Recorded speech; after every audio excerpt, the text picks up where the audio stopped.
अगर कोई ऐसी किताब मिले जिसका हर एक लफ्ज़ तजर्बे से भरा हो कि बिज़नेस कैसे करना है और एक हफ्ते में बिज़नेस खड़ा करने में हेल्प कर दे, तो गुलाम अली है, ओनर ऑफ gmsdigitals.com, जो कि मेरी एक डिजिटल मार्केटिंग एजेंसी है, एंड ओनर ऑफ gulamalyseo.com, जहां पे मैं डिफरेंट सोशल मीडिया चैनल्स पे टॉप इंटरनेट की skill search engine optimisation teach करता हूं फ्री में। आप जाके जितना मर्जी सीखें।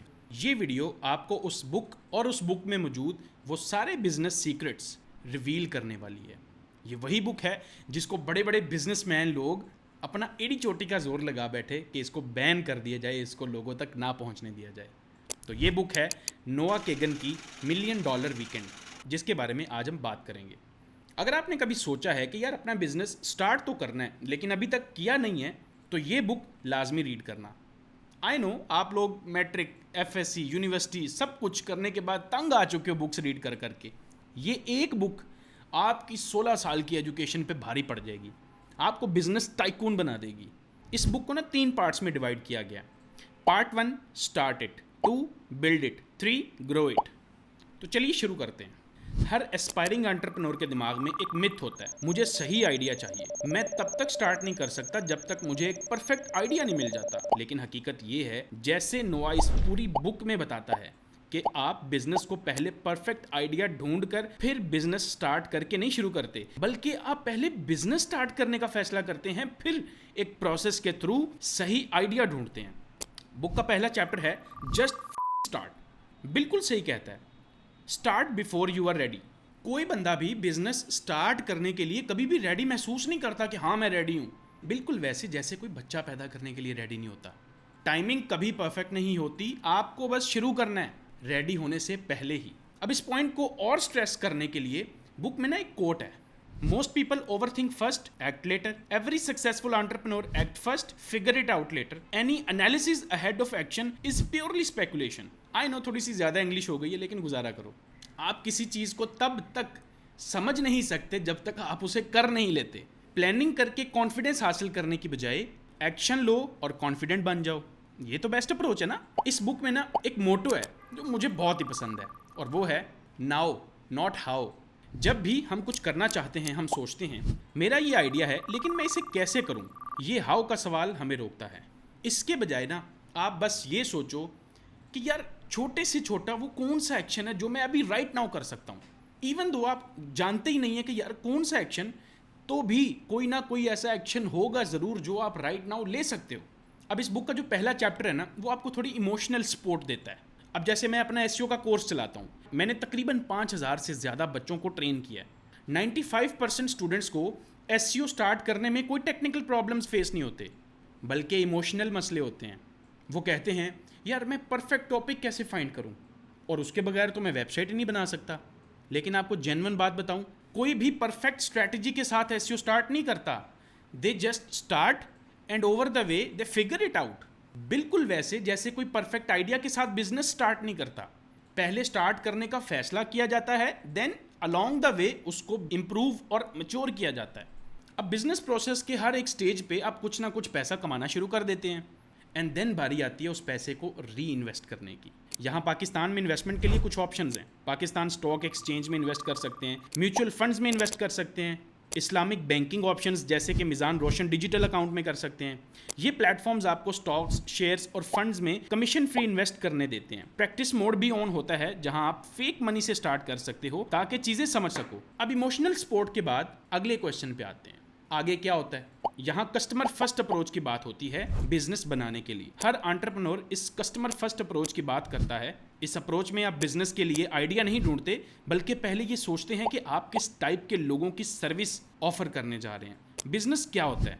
बिजनेस किसी ऐसे प्रॉब्लम को सॉल्व करता है जिसके लिए लोग पेमेंट करने को तैयार हैं। सिंपल। एंटरप्रेन्योर्स की सबसे बड़ी प्रॉब्लम ये है कि वो डे 1 से कुछ बनाने लग जाते हैं, ये जाने बगैर कि इस चीज़ को लेने वाले लोग कौन हैं जो इसके लिए पे करने को तैयार होंगे। और स्टूडेंट्स को यही प्रॉब्लम होती है, उनके पास आइडियाज़ तो बड़े अच्छे होते हैं, लेकिन वो बिना वेरिफिकेशन के लोग परचेज करेंगे या नहीं, प्रोडक्ट बनाना शुरू कर देते हैं। बिजनेस आइडिया जनरेट करते वक्त कस्टमर्स प्रोडक्ट या सर्विस से पहले आते हैं। बिजनेस बनाने के लिए आपको कोई चाहिए जिसे आप सेल कर सकें। जब आप बिजनेस स्टार्ट करने की कोशिश कर रहे हैं पहला स्टेप ये होता है कि फिगर आउट करें कि आप किसे सेल कर रहे हैं। ये आइडियली आपके इन्फ्लुएंस जोन में होना चाहिए। मिसाल के तौर पे मेरे गुलाम अली एसईओ के मल्टीपल सोशल मीडिया चैनल्स पर, जिन पर लाखों में फॉलोअर्स हैं, अब वो लोग मेरे इन्फ्लुएंस में हैं क्योंकि वो मुझे फॉलो करते हैं। सो कस्टमर के पास पैसा होना बहुत ज़रूरी है और ऐसे लोगों को टारगेट करना जिनके पास पैसा है बहुत आसान है। अब स्टूडेंट्स के लिए यही सबसे बड़ी प्रॉब्लम होती है, क्योंकि जिस एज के वो होते हैं उनके स्टूडेंट्स भी उसी एज के होते हैं और उनके पास ज़्यादा पैसा नहीं होता। सो अगर मैं एक स्टूडेंट होता और मैं बिज़नेस स्टार्ट करना चाहता तो मैं सोचता कि मेरे दोस्तों के पास पैसे अगर नहीं हैं, लेकिन किसके पास हैं? उनके पेरेंट्स के पास। मेरे दोस्तों के पेरेंट्स की क्या प्रॉब्लम्स हैं, देन और किसके पास पैसे हैं? मेरे कॉलेज या यूनिवर्सिटी के फंड में पैसे हैं जहाँ से हेल्प ली जा सकती है। अब जब आपने पोटेंशियल कस्टमर्स जिनके पास पैसे हैं उनको आइडेंटिफाई कर लिया है, अगला स्टेप है उनके प्रॉब्लम्स को ढूंढना। इसके लिए आसान तरीका है उनसे डायरेक्टली पूछना कि उनकी लाइफ में क्या चीज़ सबसे ज़्यादा अनोइंग है, वो किस चीज़ के लिए ऑलरेडी पैसे पे कर रहे हैं, और ऐसे कौन से प्रोडक्ट्स हैं जिनके लिए वो पे तो कर रहे हैं लेकिन प्रोडक्ट्स अच्छे नहीं हैं, ताकि उनको इम्प्रूव कर सकें आप। अगर आप ये एक्सरसाइज कर लेते हो ना, आपके पास एक लिस्ट आ जाएगी प्रॉब्लम्स की जो वो लोग फेस करते हैं। एंड दुनिया इसी तरह प्रोग्रेस करती है। आप प्रॉब्लम ढूंढते हैं, जिन लोगों को वो प्रॉब्लम्स हैं सॉल्यूशंस ऑफर करते हैं और बदले में चार्ज कर लेते हैं। ऊबर इसीलिए स्टार्ट हुआ क्योंकि किसी ने कंप्लेन की टैक्सी बुलाना और टैक्सी कंपनी को कॉल करना कितना अनोइंग है, और फिर ऊबर का आइडिया आया।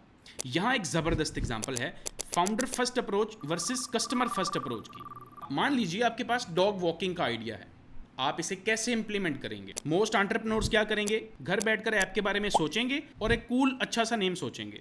$10 खर्च करके अपने किसी दोस्त या कज़न से ही लोगो डिज़ाइन करवा लेंगे। LLC रजिस्टर करेंगे, यूट्यूब पे एप्स, प्रोग्रामिंग, बिजनेस और डॉग्स के बारे में वीडियोस को देखेंगे। डेवलपर बूट कैंप ज्वाइन करने के बारे में सोचेंगे, लेकिन फिर रियलाइज़ करेंगे यार ये तो कोडिंग बड़ी मुश्किल है। अच्छा सा कोई डोमेन नेम फाइंड करके उसको खरीदने की कोशिश करेंगे। देन अपवर्क पे डेवलपर हायर करने की कोशिश करेंगे, लेकिन रियलाइज़ करेंगे कि ये बहुत महंगा है और फिर से गिव अप कर देंगे। ये तो हो गई फाउंडर फर्स्ट अप्रोच। अब देखते हैं कस्टमर फर्स्ट अप्रोच। अभी 3 डॉग ओनर्स को कॉल या टेक्स्ट करें और पूछें क्या वो आपको पेमेंट कर सकते हैं उनके डॉग वॉक करवाने के लिए। पता चला कि इन डॉग ओनर्स को अपने डॉग वॉक करवाने में कोई प्रॉब्लम नहीं है, लेकिन उनका असल प्रॉब्लम ये है कि जब वो ट्रैवल करते हैं तो उन्हें डॉग सिटर्स नहीं मिलते। उनसे उनकी नेक्स्ट ट्रैवल डेट्स पूछें और उनसे डिपॉजिट लें। अगर वो पेमेंट कर देते हैं, जैकपॉट। सो फाउंडर फर्स्ट अप्रोच तो फेल हो गई आपके सामने, कस्टमर फर्स्ट अप्रोच पास हो गई। आप आइडिया डेवलप करने से पहले लोगों के पास गए, उनकी प्रॉब्लम्स को समझा, देखा, देन सोल्यूशन ऑफर किया and you got the payment. मैं आपको जेन्युइनली बताऊं, पहले 3 कस्टमर सबसे मुश्किल होते हैं। अगर आप सिर्फ ये एम रखो ना, पहले 3 कस्टमर्स लेके आने हैं जैसे मर्जी करके, अगले कस्टमर्स को लाना आपके लिए सबसे आसान हो जाएगा। अब ये स्क्रीन पे नोआ जिसने बुक लिखी है उसके एक दोस्त बोरिस की ईमेल है, ज़रा इसको रीड करें। मैंने इसको ज़रा एनिमेट किया, आप इसको रोक के तसल्ली से रीड कर लीजिएगा कि इसके अंदर क्या बात डिस्कस हो रही है। बिजनेस आइडिया को वैलिडेट करने का यही तरीका है। आप किसी पार्टी में या किसी गेट टुगेदर में हैं, आप सबको बताएं कि मैं एक बिजनेस आइडिया स्टार्ट करने वाला हूँ, क्या आप लोग उसमें इंटरेस्टेड होंगे? अब सोशल एटिकेट्स की वजह से सब लोग कह देंगे हाँ हाँ ज़रूर, लेकिन जैसे ही आप उनको कहेंगे अच्छा आप इसके लिए क्या पे करेंगे भी, मैं प्री ऑर्डर्स ले रहा हूँ, तब पता चलेगा आपके उस आइडिया की असल वर्थ क्या है। पे करने के लिए जल्दी रेडी कोई नहीं होगा। Words are cheap, money is not. अगर कोई आपके बिजनेस आइडिया के बारे में कहता है हाँ अच्छा है, इसका कोई मतलब नहीं। जो मैटर करता है वो ये है कि वो एक्चुअली पे कर रहे हैं या नहीं। So that was all for this video. Hopefully आपको बहुत कुछ सीखने को मिला होगा। ऐसे कंटेंट के लिए सब्सक्राइब कर लीजिए भाई को, वीडियो को लाइक करना मत भूलना। अगली वीडियो में मिलते हैं। अल्लाह हाफिज़।